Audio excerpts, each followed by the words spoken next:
Welcome to wow movies Tamil channel. இன்னைக்கு நான் என்ன மாதிரியான படங்களை கொண்டு வந்திருக்கேன் அப்படின்னா, ஒரு ஆபத்தான சுச்சுவேஷன்ல மாட்டிக்கிட்டு அதுல இருந்து எப்படி மீண்டு வராங்க அப்படிங்கிற மாதிரியான கதைக்களம் கொண்ட 5 சர்வைவல் த்ரில்லர் படங்களை தான் கொண்டு வந்திருக்கேன். அதெல்லாம் என்னென்ன படங்கள் அப்படிங்கறத நம்ம டீடைலா பாக்குறதுக்கு முன்னாடி நம்ம வாவ் மூவிஸ் தமிழ் சேனலை சப்ஸ்கிரைப் பண்ணாம பார்த்துட்டு இருந்தீங்கன்னா ப்ளீஸ் சப்ஸ்கிரைப் பண்ணிட்டு வாங்க. நம்ம வீடியோக்குள்ள போகலாம். இப்போ நம்ம ஃபர்ஸ்டா பார்க்க போற படம் 2016 வருஷம் ஹிந்தியில ரிலீஸ் ஆன ட்ராப்டு அப்படிங்கிற ஒரு சூப்பரான படம். இந்த படத்துடைய ஆன்லைன் ஸ்டோரி என்னன்னா, நம்ம படத்துடைய ஹீரோ பிபிஓ கால் சென்டர்ல வேலை செஞ்சுட்டு இருக்காரு. அதே கம்பெனில வேலை செய்யக்கூடிய ஒரு பொண்ணை காதலிக்கவும் செய்யறாரு. அந்த பொண்ணும் நம்ம ஹீரோவை லவ் பண்றாங்க. ஆனா அந்த பொண்ணுடைய வீட்டுல 2 நாள்ல அந்த பொண்ணுக்கு கல்யாணம் அப்படிங்கிற அளவுக்கு கல்யாண ஏற்பாடுகள்லாம் பண்ணிடுறாங்க. ஸோ இப்போ நம்ம ஹீரோ என்ன பண்றாரு, நீ என் கூட வந்துரு, நம்ம 2 பேரும் ஒன்னா சேர்ந்து வாழலாம்னு சொல்லி அந்த பொண்ணுகிட்ட கேட்க, அந்த பொண்ணும் நீயே ஒரு பேச்சுலர் ரூம்ல தங்கிட்டு இருக்க, நான் வந்தா எங்க தங்குறதுன்னு கேட்கும்போது நம்ம ஹீரோவை என்ன சொல்றாரு, இன்னைக்கு ஒரே நாள்ல நான் எப்படியோ ஒரு வீட்டை பாத்துறேன், அந்த வீட்லயே நம்ம போய் தங்கிக்கலாம்னு சொல்லி வாடகைக்கு வீடு தேட ஆரம்பிக்கிறாரு. ஒரு புரோக்கர் மூலமா ஒரு வீடும் கிடைக்குது. அந்த வீடு எங்க இருக்கு அப்படின்னு பாத்தீங்கன்னா, ஒரு பெரிய அபார்ட்மெண்ட்ல 10வது 15வது ஃப்ளோர்ல இருக்கக்கூடிய ஒரு வீடு.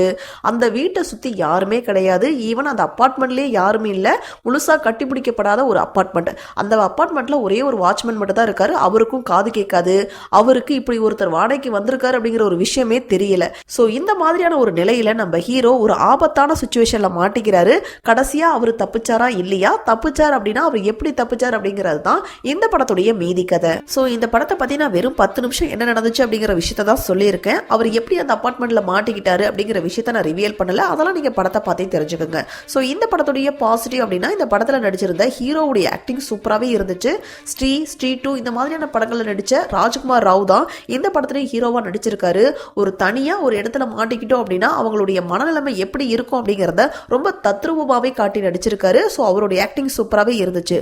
படத்துடைய சினிமோட்டோகிராஃபியை பத்தி சொல்லணும் அப்படின்னா, ஒரு 15வது 20வது மாடியில இருந்து கீழே பாக்குறாங்க அப்படின்னா அந்த வியூ எப்படி இருக்கும் அப்படிங்கறத ரொம்ப ரியலாவே எடுத்திருந்தாங்க. படம் ஸ்டார்ட் ஆனதுல இருந்து கிளைமேக்ஸ் வரைக்கும் பெருசா எங்கேயுமே போர் அடிக்கல. நல்லா இன்ட்ரெஸ்டிங்காவே கொண்டு போயிருந்தாங்க. இந்த படத்துல பெருசா டைலாக்லாம் கிடையாது. மொத்தமாவே 5 நிமிஷம் தான் பேசுவாங்க. அதனால தமிழ் டப்பிங்கே தேவைப்படாது. இந்த படத்தை நீங்க பார்க்கணும்னு நினைச்சீங்கன்னா G5ல அவைலபிளா இருக்கு. IMDbல 10க்கு 7.5 ரேட்டிங்ஸ் கொடுத்திருக்காங்க. பார்க்கணும்னு நினைக்கிறவங்க ஒன் டைம் ட்ரை பண்ணுங்க. இப்போ நம்ம 2வதா பார்க்க போற படம் 2019 வருஷம் மலையாளத்தில் ரிலீஸ் ஆன வைரஸ் அப்படிங்கிற ஒரு சூப்பரான படம். இந்த படத்துடைய ஆன்லைன் ஸ்டோரி என்னன்னா, கேரளாவில் இருக்கக்கூடிய ஒரு ஹாஸ்பிட்டலுக்கு ஒரு நபர் வராரு. அவருடைய உடம்புல ஒரு வித்தியாசமான ஒரு நோய் இருக்கு. அந்த நோய் என்ன அப்படிங்கிறத கண்டுபிடிக்கிறதுக்கு முன்னாடியே அந்த நபர் இறந்து போயிடுறாரு. அதே மாதிரி சிம்டம்ஸோட நிறைய மக்கள் நிறைய ஹாஸ்பிட்டல்ல போய் அட்மிட் ஆகுறாங்க. அதுல சிலர் இறந்து போகவும் செய்யறாங்க. அந்த நோய் என்ன, அந்த நோய் எங்கிருந்து வந்துச்சு, எப்படி அது ஸ்ப்ரெட் ஆச்சு அப்படிங்கிறத கண்டுபிடிச்சாங்களா இல்லையா, மற்றவங்களுக்கு இந்த நோய் வராம காப்பாத்தினாங்களா இல்லையா அப்படிங்கிறது தான் இந்த படத்துடைய மீதி கதை. ஸோ இந்த படத்துடைய பாசிட்டிவ் அப்படின்னா, இந்த படத்துல நடிச்சிருந்த எல்லாத்துடைய ஆக்டிங்கும் சூப்பரா இருந்துச்சு. அதுலயும் நோயாளியா வர்றவங்க கூட உண்மையாவே அந்த நோய் பாதிக்கப்பட்டா எப்படி இருக்கும் அப்படிங்கிற அளவுக்கு ரொம்ப நேச்சுரலாவே நடிச்சிருந்தாங்க. ஸோ இந்த படம் கொஞ்சம் ஸ்லோவா போற மாதிரி தான் இருக்கும். ஆனா நல்லா இன்ட்ரெஸ்டிங்காகவும் எமோஷனலாகவும் கொண்டு போயிருப்பாங்க. இந்த படத்தை நீங்க பார்க்கணும்னு நினைச்சீங்கன்னா G5ல தமிழ் டப்பிங்லேயே அவைலபிளா இருக்கு. IMDbல 10க்கு 7.7 ரேட்டிங்ஸ் கொடுத்துருக்காங்க. பார்க்கணும்னு நினைக்கிறவங்க ஒன் டைம் ட்ரை பண்ணுங்க.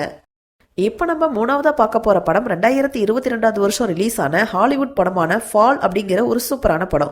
இந்த படத்துடைய ஆன்லைன் ஸ்டோரி என்னன்னா, நம்ம படத்துடைய ஹீரோயின், அவங்களுடைய ஹஸ்பண்ட், ஹீரோயினுடைய ஃப்ரெண்டு, இவங்க 3 பேருக்குமே உயரமான பிளேஸுக்கு போறதுனா ரொம்பவே பிடிக்கும். ஒரு நாள் இவங்க 3 பேருமே ஒரு மவுண்டெயின்ல ஏறிட்டு இருக்கும்போது ஹீரோயினுடைய ஹஸ்பண்ட் கீழே விழுந்து இறந்து போயிடுறாரு. ஸோ இந்த சோகத்துல இருந்து வெளியே வராத நம்ம ஹீரோயின் ரொம்பவே வருத்தப்பட்டு இருக்காங்க. அந்த நேரத்துல நம்ம ஹீரோயினுடைய ஃப்ரெண்டு என்ன சொல்றாங்க, இதையே நினைச்சிட்டு இருந்தா எப்படி, நம்ம ஒரு இடத்துக்கு போலாம் வா அப்படின்னு சொல்லிட்டு ஒரு கைவிடப்பட்ட ஒரு செயல்படாத ஒரு டவருக்கு போறாங்க. அந்த டவர் மேல கிட்டத்தட்ட 2000 அடி உயரமுள்ள அந்த டவர் மேல ஏறி மேலையும் போயிடுறாங்க. அங்க போனதுக்கு அப்புறம் அவங்களுக்கு என்னென்ன மாதிரியான சம்பவங்கள் நடக்குது, கடைசியா அவங்க 2 பேரும் தப்பிச்சாங்களா இல்லையா அப்படிங்கிறது தான் இந்த படத்துடைய மீதி கதை. ஸோ இந்த படத்துல பெரும்பாலும் 2 பொண்ணுங்க தான் வருவாங்க. அந்த 2 பொண்ணுங்களுடைய ஆக்டிங்கும் சூப்பரா இருந்துச்சு. ஒரு உயரமான ஒரு இடத்துல மாட்டிக்கிட்டாங்க, கீழே இறங்க முடியாது. அந்த மாதிரியான ஒரு சுச்சுவேஷன்ல அவங்களுடைய மனநிலைமை எப்படி இருக்கும் அப்படிங்கிறத ரொம்ப ரியலாவே காட்டியிருந்தாங்க. அடுத்ததா படம் ஸ்டார்ட் ஆனதுலேருந்து த்ரூ அவுட் கிளைமேக்ஸ் வரைக்கும் எங்கேயுமே போர் அடிக்கல. நல்லா த்ரில்லிங்காகவும் இன்ட்ரெஸ்டிங்காகவும் கொண்டு போயிருந்தாங்க. கிட்டத்தட்ட 2000 அடி உயரத்துலேருந்து அவங்க கீழே பார்க்கும்போது அந்த வியூ எப்படி இருக்கும் அப்படிங்கிறத ரொம்ப ரியலாவே காட்டியிருந்தாங்க. அந்த கேமரா ஒர்க்லாம் சூப்பராகவே இருந்துச்சு. படம் ஒரு டெக்னிக்கலாக நல்லா ஸ்ட்ராங்கான படம். இந்த படத்தை நீங்கள் பார்க்கணும்னு நினச்சிங்கன்னா அமேசான் பிரைமில் தமிழ் டப்பிங்லேயே அவைலபிளாக இருக்குது. IMDbல 10க்கு 6.4 ரேட்டிங்ஸ் கொடுத்துருக்காங்க. பெருசாக அடல் கண்டல்லாம் இல்லை. நீங்கள் தாராளமாக ஃபேமிலியோடையே பார்க்கலாம். இப்போ நம்ம 4வதா பார்க்க போற படம் 2016 வருஷம் ரிலீஸ் ஆன ஹாலிவுட் படமான ஹஸ் அப்படிங்கிற ஒரு சூப்பரான படம். இந்த படத்துடைய ஒன்லைன் ஸ்டோரி என்னன்னா, அமெரிக்காவை பொறுத்த வரைக்கும் அவங்களுடைய அவுட்டர் ஏரியாவில் இருக்கக்கூடிய வீடுலாம் ரொம்ப நெருக்கமாலாம் இருக்காது, தனித்தனியாக தான் இருக்கும், ரொம்ப டிஸ்டன்ஸ் விட்டு தான் கட்டியிருப்பாங்க. ஸோ அப்படிப்பட்ட ஒரு வீட்டில் தான் நம்ம ஹீரோயின் இருக்காங்க. நம்ம ஹீரோயினுக்கோ காதும் கேட்காது, பேசவும் முடியாது. ஸோ அவங்க ஒரு கிரைம் ஸ்டோரி எழுதக்கூடிய ஒரு ரைட்டர். அவங்களுடைய லேப்டாப்பில் அந்த ஸ்டோரி எல்லாம் எழுதிட்டு இருக்காங்க. அந்த நேரத்தில் அவங்க வீட்டுக்கு பக்கத்தில் இருக்கக்கூடிய நெய்பர் வீட்டை சேர்ந்த ஒரு பொண்ணு வந்து அவங்க வீட்டுக்கு வர்றாங்க, பேசிட்டு இருக்காங்க. பேசி முடிச்சுட்டு அந்த பொண்ணு வெளியவும் கிளம்பிடுறாங்க. நம்ம ஹீரோயினும் சமையல் கட்டில் கொஞ்சம் வேலை இருக்குன்னு சொல்லி செய்ய போயிடுறாங்க. அந்த நேரத்தில் வெளியே போன அந்த பொண்ணு அவங்க வீட்டு டோரை பயங்கரமாக தட்டுறாங்க. நம்ம ஹீரோயினுக்கோ காது கேட்காது, திரும்பி நிற்கிறதுனால பார்க்கவும் முடியல. அந்த நேரத்தில் வெளியே இருந்த அந்த பொண்ணை ஒரு சீரியல் கில்லர் கொலை செய்யறான். ஸோ இந்த ஒரு விஷயம் நம்ம ஹீரோயினுக்கு தெரியல. அதுக்கப்புறம் கொஞ்ச நேரம் கழிச்சு தான் இங்கே ஒரு சைக்கோ கில்லர் இருக்கிறான் அப்படிங்கிற ஒரு விஷயத்தையும் நம்ம ஹீரோயின் கண்டுபிடிக்கிறாங்க. அவன் அந்த வீட்டுக்குள்ளே வர்றதுக்கு முன்னாடி அந்த டோரை எல்லாம் நம்ம ஹீரோயின் லாக் பண்ணிடுறாங்க. ஸோ இப்போ வீட்டுக்குள்ளே நம்ம ஹீரோயின், வெளியே அந்த சைக்கோ கில்லர். இந்த மாதிரி ஆபத்தான சுச்சுவேஷனில் இருந்து நம்ம ஹீரோயின் தப்பிச்சாங்களா இல்லையா அப்படிங்கிறது தான் இந்த படத்துடைய மீதி கதை.